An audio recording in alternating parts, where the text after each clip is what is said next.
How are we now? We're back after day one. We had a couple of winners.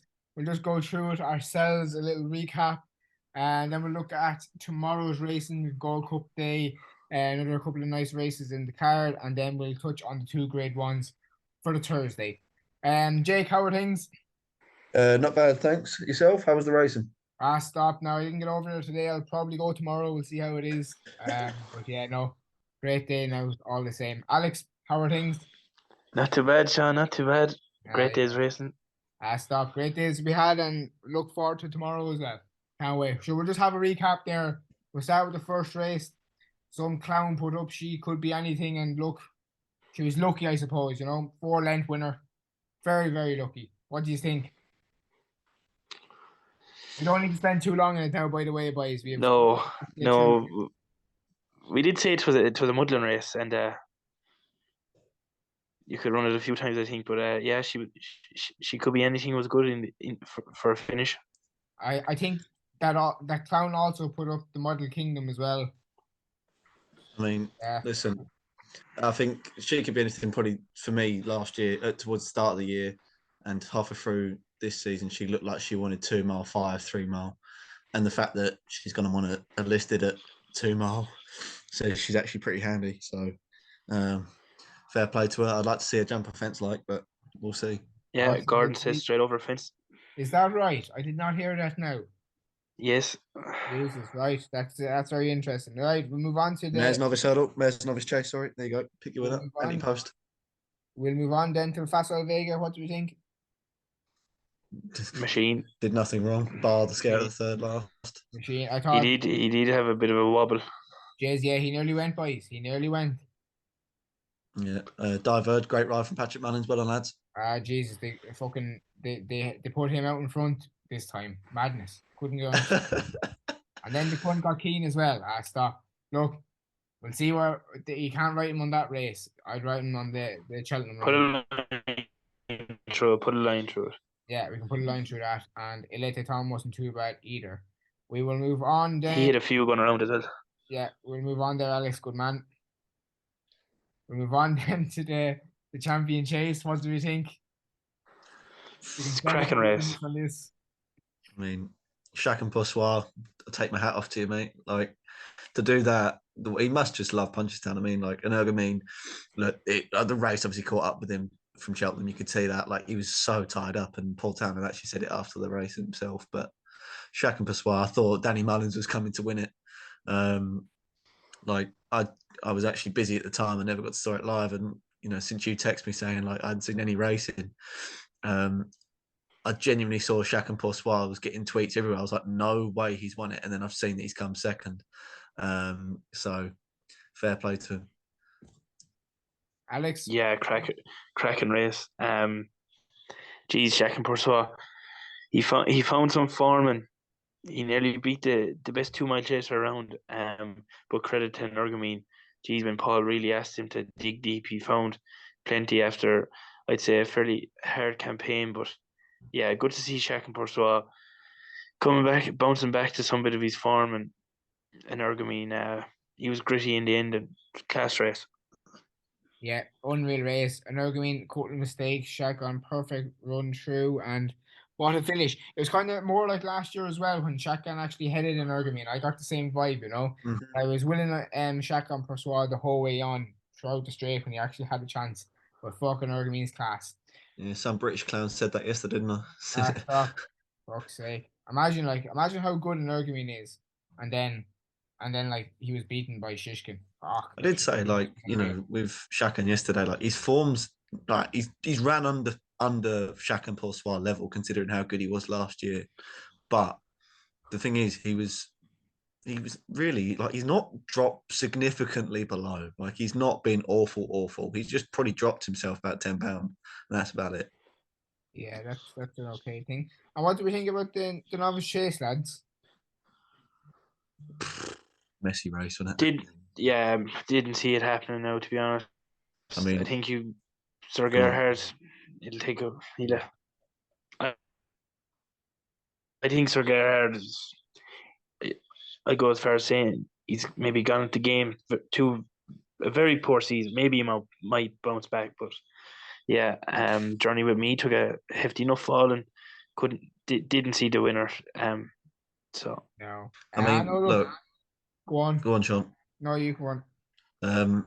Like take Farinelli, wins a bumper, wins a point to point, then wins a bumper, does almost, wins over hurdles, and then he goes straight to fences and he goes and wins his first, chase, or comes second to Punchestown, who I actually knocked the form of, which I'm an idiot for, because looking back on this, Chacun Pour Soi was in behind that day, and obviously Chacun Pour Soi's done what he done today as well.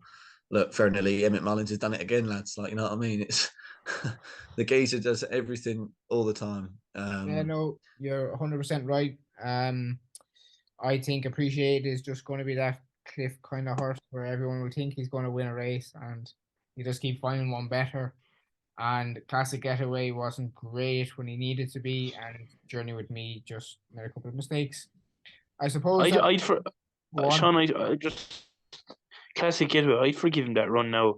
I know we said in the preview that he was coming in off a long layoff, and he ran well to a point, I thought. So I wouldn't give up on him just yet. Oh no, I wouldn't give up on him. Just that when he was asked for it, he just wasn't able to get it. Yeah. Yeah. What I like to see was the Goth bumper there. A certain WP Mullins had the winner in the colours of the famous Jigginstown house stud. Great to see it back. Great to see it back. Long may it last. Right, lads, that's our wrap up from today. And just best performance, Alex, from today. I'd have to give it to I mean, the way he battled up the inside of Chacun Pour Soi. Chacun Pour Soi, I'd say Danny was thinking he'd the race won, but credit to Energumene and a great finish. Jake? Look, I know he didn't beat much, but Facile Vega proved it. He's not. He beat nothing, and I know it wasn't. It's more promise for next season. Like straight away, he said that he had no respect for the hurdles whatsoever, and you've sort of known that from day dot. Really, like they're in his way. Like just get him out of the way, put something other big stuff, and I think we could probably see a ridiculous performance of him next year. I don't think they'll hang around 2 mile with him. I think they'll probably straight away take him to the Turners next year over fences. So I'll be looking forward to that. But yeah, I'll probably say Facile Vega just on the performance of it.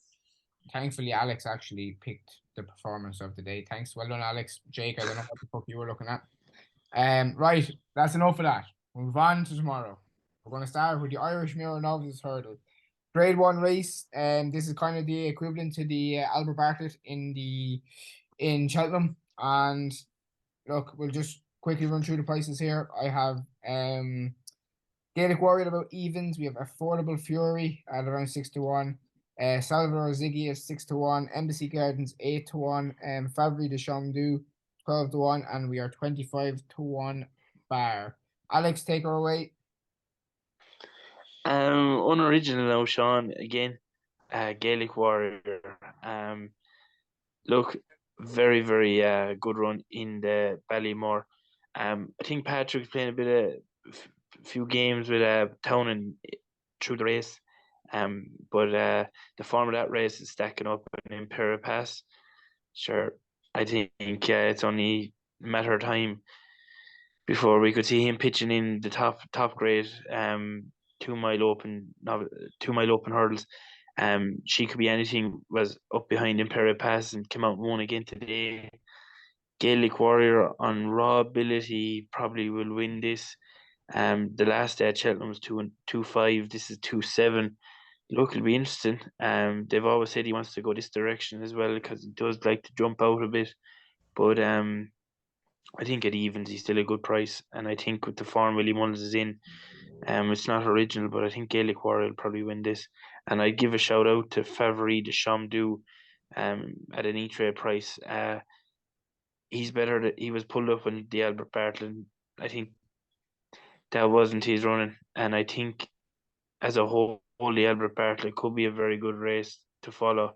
The likes of Stay Away Faye, who I think could be a very, very good novice chaser for next year, and we'll touch on Sander Clegane later on. But I think overall you could forgive Favre de Chamdou and a 12-1 EB E-Trade, but the selection is definitely Gaelic Warrior in this. I think just in future, when we pick a short favorite, we have to say back to Fav, because obviously we're all Well, Fav there here. you go, back to Fav. Yeah, come on, Alex. I will take this one here as well. Look, Gaelic Warrior is the potential superstar in the race, if you get me. He ran a bit keen in Cheltenham, which you can forgive him. However, this might pose a small bit of a problem if he gets keen again here.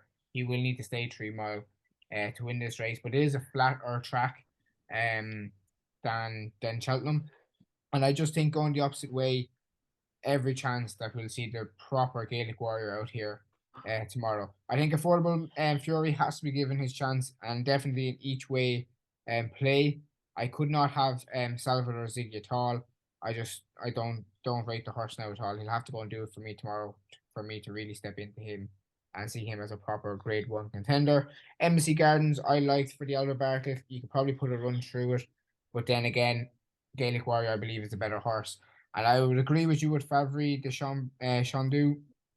The only slight problem I have is that to me, he kind of wants a bit of more juice in the ground than he's probably going to get tomorrow. But 100% definitely in each way play. But again, back to Fav. Good looking, thanks. Jake, what's your thoughts?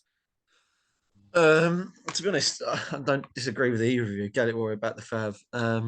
Look, Salvador Ziggy coming second to Good Time Johnny in the attempts. Look, Affordable Fury. Danny McMenamin, funny enough, takes the ride here. I didn't know that you're coming over for this.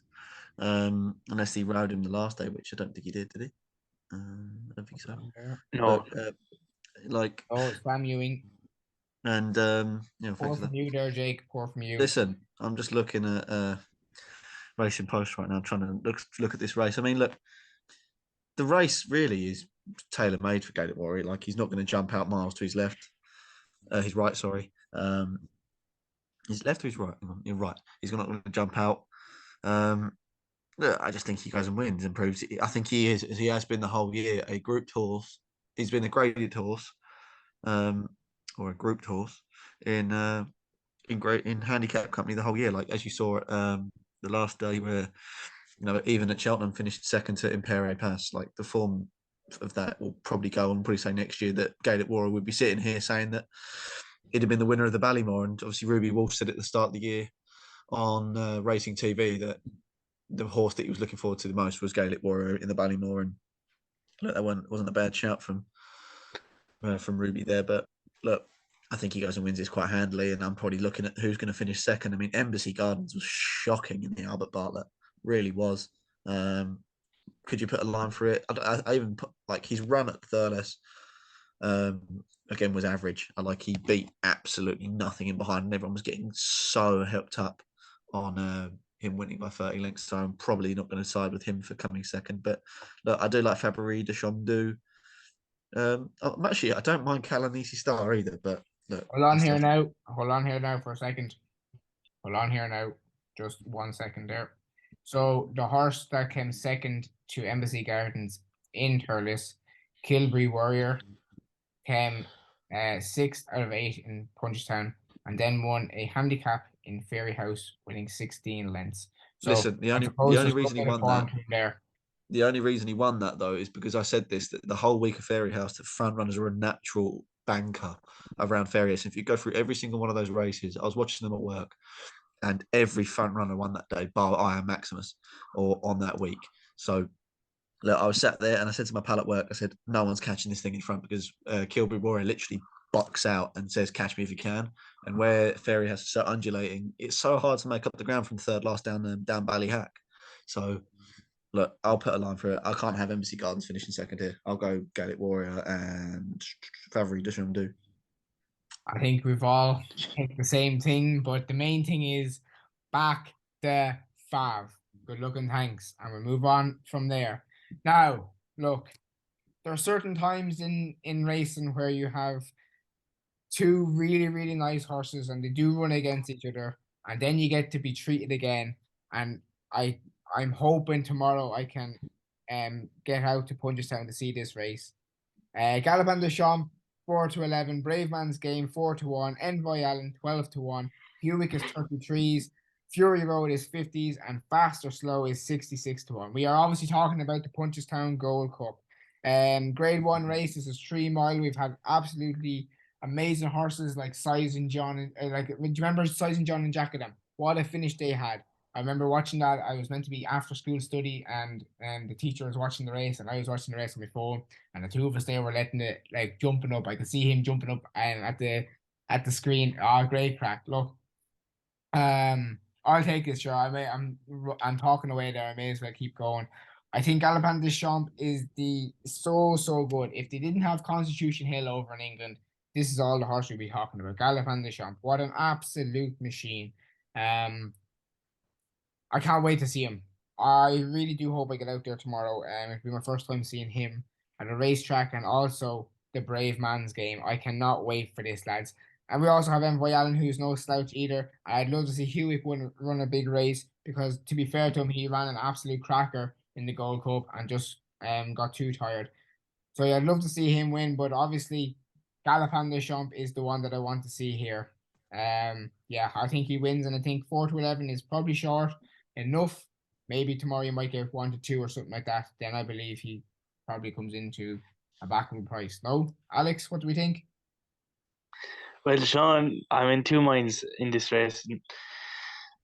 Galopin des Champs is an absolute freak, and he's an absolute certainty probably to win the race. But you know me and Brave Man's Game. The Brave Man's Game.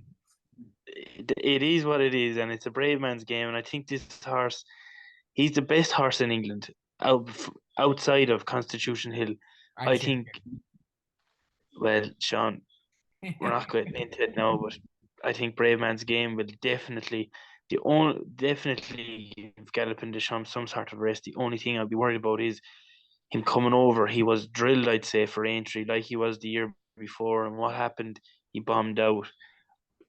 But saying that, Nichols is a shrewd man, and when he brings one over to Punchestown, they're not far away. And shrewd, yes, you're right there. I remember the clan man coming Galopin des Champs, you've Clan des Obo, you know. Galopin des Champs, look, you can't knock him. He's like that Gold Cup, but that's one of the highlights of the year for me. The two of them, Brave Man's Game has him off the bridle. You know, you're thinking we're going to see, is he really cut out to be what he is? And Brave Man's Game made a race with Galopin des Champs, went by him in a matter of strides once town and got stuck into him. But tomorrow's another day, and it could be a bit of a. I'm not saying you could compare them, but there's a bit of Denman and Koto Star in this, and Woo! I think the two of these could be at each. I think the two of these could be at each other for a long time. It's hard to land on one, but I think Galopin des Champs the winner, but Brave Man's Game's no slouch. Boys, it's going to be class. Ireland. I wouldn't be surprised. It'd be a toss of a coin. Yeah, go on, Jake, man. Tell us. I really don't think it's as close. I think that Galopin wins.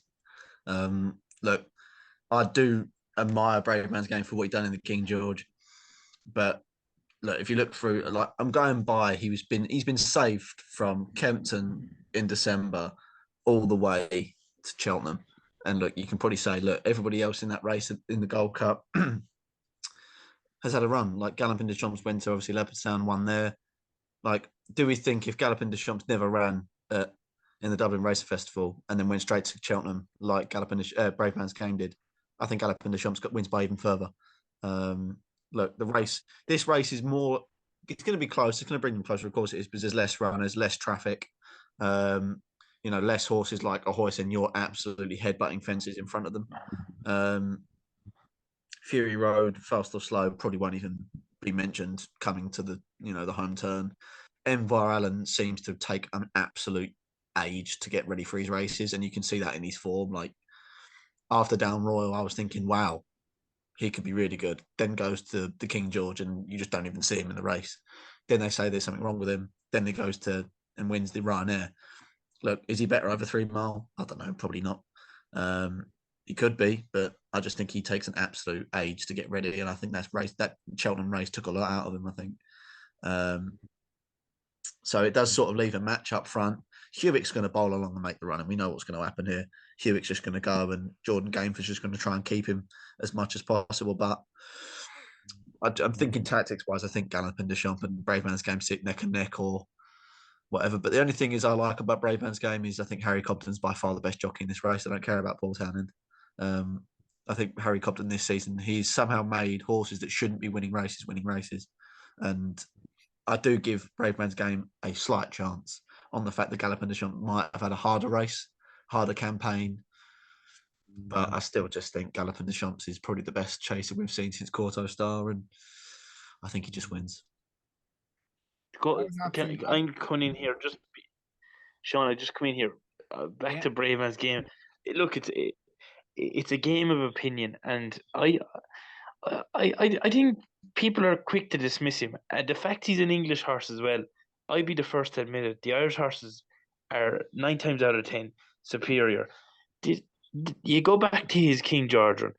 He was totally entitled to not win that race because he had loose horses, and in particular the hump press, carting him across to the wing, the outside of the fence, and you'll be saying Harry might switch him back in there because you're losing lengths, you're losing grounds, and he still managed to win. And then he goes under the radar going into the Gold Cup. Off the back of that, look, he's probably the only standout English horse in the race, but of course you had people saying no, but turning in off the bench, you'd have to say that it wasn't looking good for Galopin Deschamps, but Galopin Deschamps proved how good he was. And I think Hewitt then as well, I think was I seeing there, Hewitt, he might even be pulled because of the ground. But no, I think Galopin Deschamps is the best horse in the race. But if Braveman game gets not a freebie, but can get into that stride, like he's a magnificent jumper of a fence. And Oh, 100%. I think he'll be very close. Like, I think he'll be close. But if Hewitt was pulled, what is Harry going to bowl along and set it up? Look, you don't know. It'll be some race though. I mean, like Sean, I would quickly just throw something. I know we've not got long left on this topic, but like, if Galopin Deschamps goes in that King George instead of Braveman's game, do you think Galopin Deschamps winning by further ahead? Yes. I also think if we're unlucky as well that we've not got a horse like Allaho in this race, I think Allaho would have beaten Braveman's game in the Gold Cup as well. I'm not a Braveman's game hater by any means. I think he's a cracking horse in this country. But I've pigeonholed him all the way through his novice career as well, and I just can't have him winning this. But I'd love to see it because I'd love to say that an English horse has gone over to Punchestown and won it, but I just cannot see this machine getting beat. No, you make good points, and we're coming back to it. This is not Cheltenham, and you have to respect Braveman's game again. I would be very, very happy with whoever wins because I like Braveman's game to an extent, but obviously I do want to see Galopin win, but if he is beaten by the Braveman's game, that's GG to Braveman's game because he's a very good horse. That is our thoughts on the Gold Cup. Just to wrap it up, we're going for Galopin Deschamps, yes? Yep. Yeah. All right. Now, two of you can talk about the next race. This is the Grade 1, the Champion Bumper. It is a 2-mile race. We are going A Dream to Share is 5-4 generally. Tully Hill 5-2. It For Me 8-1. Western Diego at 9-1, and his 12-1 bar. Jake, you can start this one. Look, coming into Cheltenham, I didn't really know much about the bumpers this year. Obviously, there wasn't a Facile Vega with unbelievable pedigree in it. But look, you'd be silly to take on Dream to Share. But like at the prices, I mean, look, he's won every single bumper he's been in this year, and I just think it'd be hard to oppose him. But I was taken by Tully Hill last time out at Goran. Cost a fair bit for Cheveley Park, costing 220,000. After winning his point-to-point last, I think it was October. Look, he was in deep mud last time he won, and he won on the snaff. So, look, if I'm going to take one on, I'll probably use Tully Hill, but I'm still going to stick with Dream to Share here. Alex? Yeah, like what Jake said there, Dream to Share is the best form in the race. He's unbeaten. You're going to have to Probably go again there, Alex. Please. broke up with me on Tully Hill, Goran. I think he was flattered by the winning distance. Goran's a hard track to get home on when the ground is that soft. And it's for me, I was a big fan of him going into the champion bumper, ran well to a point. It was, I think Townend rode him that day. So um, yeah, I'd be interested in it for me again, but a dream to share. Look, he's unbeaten and he'd be the one for me in this. Not too bad. I'll just I got a little I actually I was talking to a lad there near the start of the season and I got word about this horse, good bumper horse. His name is Facile Mode. Ring a bell? Yep. Yeah, Sean, it rings a bell, all right, Ring a yeah. bell, Alex. Good man, that's the shot. Yeah, I'll go for it's for me just because I picked him for Cheltenham and I don't really care too much about this race. That is our thoughts on the Grade 1 bumper. We will move on then to the Grade A handicap chase, 2.5 mile generally, 2 mile 5 furlongs if you want to be precise. We have a novice, I think, in Hador. Am I right in saying Hador is a novice? Yep. Yeah, good work for me there. And he is the 9-4 favourite. While Rendezvous, to the best of my knowledge, won the race last year. He is general 5 or 6-1 shot, and a couple of other ones in around 6-1 in lieutenant command. And I like the way you're thinking, Alex. Do you have any opinion on this? Not particularly, Sean. Just give a mention to one horse. He may beat him, but Gallant John Joe, he does run a consistent race 9 times out of 10, and he's coming into the back of off the back of this run, finishing second over course and distance, I think, or around that. And Oliver McKieran's horses are in good order, and 15-2, he could be an each way price to anything, but no, not an inspiring race for me. Not too bad. I will just put up Hador. I thought similar. This race is all over the place. I suppose Royal Rendezvous you can give it. I think it's £5 less than when it won last year, so definitely a good chance. But again, it's quite over itself. Jake, any thoughts? I mean, at this race, this is like the first race of today, really. Like that, you can genuinely make a case for any of these. I mean, I don't really want to go with Hador here. Like, I think his form has been pigeonholed a little bit. So I'm going to move away from him, but he could easily be far too good for everybody here as a novice. I like the way you're thinking. For me, like in his last run, wasn't too bad. He got a positive ride under first time cheek piece at Blinker, last time and finished third. £6 better off this time round. I just think at a chance, I don't really fancy anything, but if I had to pick, I'd probably go with the way you're thinking for Mark Wilkin, Gavin Cromwell. Right. So the last race we're going to talk about on day 2 is the 4:15. This is the Connolly's Red Mills Irish EBF Auction Hurdle Series final. 2.5 mile. And we have a couple of nice horses in this race. Look, me personally, I just don't want to be seeing Sendler Clegane and 3 Card Bragg in this race. They should be running in the 3 mile Grade 1. Just in my opinion, I will go ahead with this race, and I think Sendler Clegane's form in the Albert Bartlett is just that bit better than 3 Card Bragg, and for that reason, I think 6-4 is an okay price. We just in terms of the pricing of the race, we'll have Sendler Clegane at around 6-4, 3 Card Bragg at around 11-4, also Senior Chief at 11-4 for Henry de Bromhead, and we have Nucky Johnson at 15-2, and it is 20-1 bar. So yeah, what am I saying? Sendler Clegane back to 5. Good looking, thanks. Alex, what do we think? Yeah, I'm in agreement with you, Sean. Sender Clegane. I was a big fan of the horse since his bumper days, and starting off at the start of the year, finishing second behind 3 Card Bragg. At the time, you think Sandra Glenn want to be beating him, but 3 Card Bragg is no slouch in himself. But no, Sandra Clegane, he's only gotten better since he's been stepped up in trip, and he wasn't disgraced at all in the Albert Bartlett, which I think will be a good race to follow.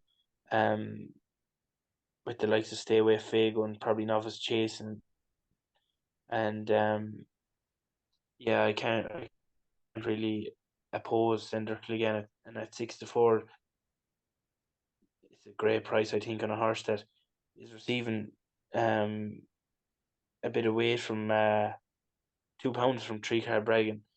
I think Cinder Clegane, whatever he does this year, will be a bonus because he's definitely going to be fighting staying out chase for himself. So yeah, Cinder Clegane, Sean, as you said, back to Fav. Yeah, no hassle at all there. Jake, what do you think? No, you guys have gone for the Fav. I've gone for the second Fav. Ooh. Yeah, sorry, lads. I just think going down in trip's going to suit 3 Card Bragg. Look, if this was at 3 mile, I'd be all over Sandor again. I just think that his form over 2.5 and 2 isn't nowhere near as good as 3 Card Bragg's. And unless the race does get really testing, then it probably would go into Sandor Clegan's favour. But going off his bumper form as well, being behind Facile Vega on a horrible ground and stuff, etc. I just think the 3 Card Bragg, his form is quite solid behind in the pocket as well. We've seen what in the pocket has done since. So I'm just going to stick with 3 Card Bragg. And horse I will give a mention to is Nucky Johnson. Look, if it does become an absolute stamina test, he could come right into it. He last time he won at Nace, there was a ridiculous gallop. They went so hard out in front. I can't remember the horse who was in front. I should probably get the name of it now, but did not let this lad get too far, and he just was pegging him back. And at the second last, he just was miles too good for him. You could see where the winner was going to come from, and he still won quite a lot of hand. So, look, I'm going to go with 3 Card Bragg over Sandlock again, but I could probably end up seeing it being a match if their class does show.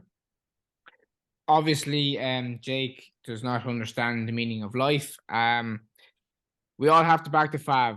Back the Fav, back the Fav, back the Fav. Eventually, he will back the Fav in every race. That's the main aim for this podcast and in life in From general. a punter's perspective, I won't. But Right.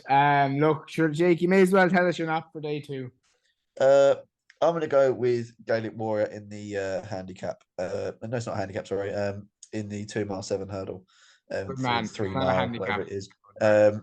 And I'm also going to give a mention quickly to Grange Clear West. He's in the 2 mile 4 hurdle. Look, I think he's another next best for me. I think he's. If you look at the race, it's absolutely horrid. Like this, it's a 3-horse race in my opinion, and I think he's got miles class above everybody else in great Group 1 form. So, Grange Clear West is my second best. Alex? The nap is definitely Cinder Clegane for me. Really like the horse. And be disappointed if he couldn't win nicely tomorrow. And probably the next best, probably Gaelic Warrior, or side with Gaelic Warrior. And I will mention Gaelic Warrior will win. Why will he win? Because he's an absolute certainty. Obviously, do gamble responsibly. But yeah, I'd be very, very happy to see Gaelic Warrior win tomorrow.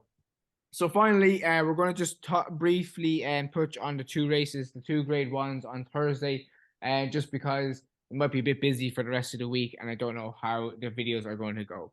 So we'll start off with the 2 mile novice chase. This is fairly easy. I'm going to go first. We have El Fabiolo at 1-3, Dice at Dynamo 6-1, Sanwa at 8-1, and it's 40-1 for Indiana Jones. I will go for El Fabiolo to win and also be followed home by Sanwa and maybe Dice at Dynamo 3rd and Indiana Jones 4th. Alex, what do you think? I don't often agree with you, Sean, but I think El Fabiolo will be hard beaten. He should be winning this cozy. Going back to that Irish Arkle at the Dublin Festival, like that was by far one of the highlight races of the season. You had Banbridge who came out and won at Aintree, appreciated. Renault K today in the Grade 1. And Dicer Dynamo, he ran an absolute cracker in Cheltenham and got a mother and a father of a fall. And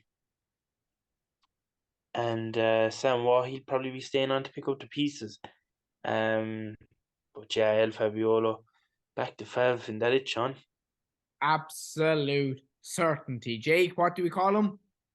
Absolute certainties. And this fella is an absolute certainty. I mean, look, Samoa last time out Aintree was so keen throughout half the race. Like I backed Samoa to in the betting without the favourite.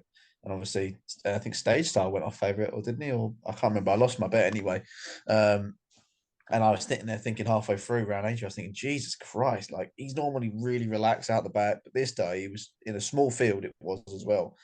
Just wanted to go. And I was like, I mean, look, I wouldn't want to be on this fella too soon again next time. And I'm probably not going to be here in a small field like where he's going to see Dysart Dynamo 4 or 5 lengths clear, El Fabiola just next to him or behind him, in front of him, sorry. And I just probably think that Dysart Dynamo could really stretch a lot of them, and El Fabiola's just going to do him again. But that would be, I know it's not an obvious pick, but if I'm having a bet, I'd be going Dysart Dynamo without the favourite. Obviously, the forecast won't pay much anyway, but look, El Fabiolo is far better than this lot. He should be winning this with ease. Dysart Dynamo, has he gone over his fall? Probably not. You'd probably say that was a really hard fall. But it could be like the Gallup and Deschamps moment where it makes him respect his fences because he's never respected anything he's ever jumped ever. And I'm hoping he sort of clocks it in his head. He goes, right, let's calm down. Maybe going the other way probably maybe helps him. I don't know. But I'm gonna go with Dysart Dynamo. It's without the favourite, but I think El Fabiolo at 2-7 is just far too short. Boo, that sounds like an anti-Fav backer person there now. It's a bet without the favourite. Which one would we say? 1 to 3, 1 to 4, 1 to 5. After 1 to 5, it gets a bit short. But until 1 to 5, I don't get touch on. nothing below 1 to 2. Right, that is our thoughts on the Novice Chase. We will quickly go on to the big race on the day 3 of the Thursday. It is a Ladbrokes Champion Stairs Hurdle and 3 miles. And look, I'll go through the market at the start. We have T Hoopu is your 11 to 4 favorite, Classical Dream in around 5 to 1. We have Monkfish in and around 11 to 2, 6 to 1. Sire de Burley looking for a hat trick of big wins at the festivals for 7 to 1. For Gordon, Asterian Phalange, the Grey Machine, 10 to 1, Ashdale Bob 14, 16 to 1, Somerville Boy, Meet and Greet 28 to 1, and What Do You Want 33 to 1. Jake, I guess you can start off with this one. Look, my absolute favourite is running this race, and that's Monkfish. I absolutely love this horse. Like when he got injured at the start of the season, my heart dropped for him. I thought, oh God, this lad's never going to come back. I want to see this lad in over fences once again. Like I don't know if you lads saw it, but when he started coming back into training and they had him next to Galopin Des Champs, and he made Galopin Des Champs look like an absolute pony. Like he was so much bigger than him, and I was thinking, just get this lad over a fence again. And obviously, how they're running it this year, they've been careful with him, nurturing him, getting him back over hurdles. He ran an absolute blinder, I thought, behind a steering Phalange last time out. Look, and I think a steering Phalange is a decent horse. I've still just got that image of him at Cheltenham, literally jumping from full right to left. No, left to right, sorry, my pardon. And taking out half the field. Was that in the Supreme? Yeah, I think it was, yeah. Who won that Supreme, Alex? Shishkin. Good man. And but the thing is with it, Paul Town is still his own Classical Dream, which, can you fault him because he's won this race twice in a row now, I'd like to say. And this lad loves Punchestown. It's gutting. Obviously, he didn't really do much the last day. Tia Hooper, will it be too good for him? Is it actually going to be testing enough for him? And he's been beaten by Side. If Side goes and wins this, I'm not going to doubt him no more because this lad keeps winning, and I don't understand it. Is this going to be his last run? I'm not too sure. Probably will be. Jeez, if it's his last run and he wins it, yeah, I wouldn't mind him retiring on that. Well, look, lads, if he finishes anywhere close, it's still the best career of his best season of his career, really. Yeah, 100%. But I'm going to go with Monkfish. He's my favourite, and I do think with a run, he looked a little bit like he didn't really remember what he was doing. Like I do think the hurdles are in his way. He's like Facile Vega; they're in his way. Get him over and big stuff. And he never. If you remember in his Albert Bartlett, he never ever won by miles. He just always done enough, and I think that's what he was trying to do against the Tyrion for lunch. But I'm just thinking here, if it becomes a bit of a stamina test, it'll play into his favour more as well. So I'm going to go with Monkfish. That is not the worst opinion in the world, Alex. Yeah, tricky race. I fell down on two. Started Burley and Monkfish. Are they Um, okay? which? The two horses you fell on, are they okay? Oh yeah, good man. Yeah, get that in there, Sean. Yeah, well done. Um, started Burley. Um, the form he's been in all spring, it has to be said. When this horse gets to spring, he's a different animal. He nearly improves 5-7 pounds, and the form he's in is like that run at Aintree. I was watching it at home, and I did back him that day, and he had no more interest in the man on the moon. He was out the back of the telly. Mark Walsh was pushing him along from Flagfall, and you knew when he turned into the straight. Once he got past a few horses, there was no one else going to win it. Same at Cheltenham. Turned in top of the straight, past one or two horses, and he gets to head down and gallops up to the line. Monkfish, like Jake, I was a big fan of the horse. Geez, he's a gorgeous horse, and he was something else. And his run last day was very, very eye catching. Um, how much will he come on for? Depends on how much room Willie Mullins left him to improve it. Um, but I'd have him over a steering for lunge, and I think the betting has a right. So yeah, started Burley and Monkfish. They're probably two each way prices. I'd avoid two up. I'd say the ground's going to dry out. And Classical Dream, uh, he's won the race in the past, and it's probably a track he goes well at. But at the prices, Monkfish and started Burley. That's not too bad. I will think slightly on the same line. However, I want to see Tehupu win. I like Tehupu a lot. I like him as a 5-year-old, and he won a couple of nice races. And then when this year, when he went out and bet when he took I was like, Jesus, do you know what? Fair play to Tehupu. He's a very nice horse. That really knocked it home for me. And look, I think he has every chance. You can forgive him his run to an extent in Cheltenham. Look, sorry to Burley, I'll say them. That's fine, no hassle. But Cheltenham and Punchestown are completely different tracks, going opposite ways. Drier ground, yes, that might be a concern. However, I just think Tihupu is still worth a chance. And look, my second one is what we all said, Monkfish. I really want to see Monkfish. He would be the main pick now. Definitely an each way play, as you said. If you get 5-1 or bigger, definitely go each way. Very, very impressive against a steering for Lange. Um, yeah, I would like to see either of those two win. But Jesus Christ, if a steering for Lange wins this race, I will be this a steering. Me and a steering for Lange go way back. I remember watching him win his maiden with my cousin over in Nace, and I was like, this horse is a machine. I was talking a bit of shite, but the fact that he won, it just knocked down more. Do you know what I mean? And I can't. I would so love to see a steering for Lange win again. I haven't seen him win live like on my been at the races for a long, long time. That's a long, long time ago. I would love to see a steering for Lange win, but I don't think he will. I think it's Monkfish and Chihupu for me, and that really rounds up our selections for obviously day 2, but also day 3 for the Punchestown Festival. We had a nice day today. A couple of winners went in. Myself with a nice winner to start, and the boys a couple of winners with obviously back in the favs, and there's nothing wrong with that. That is the motto in life. Alex, Jake, there's nothing more to say other than good luck and thanks. Well, hold on now. Hold on. I've got one horse we've not got onto the talking about yet, and I know you're going to tell me to shut up. For fuck's sake. Lucinda Russell is sending over one horse. Douglas talking on Thursday, second race, 4:15. The Irish handicapper has given him an absolute godsend of 10 stone 11.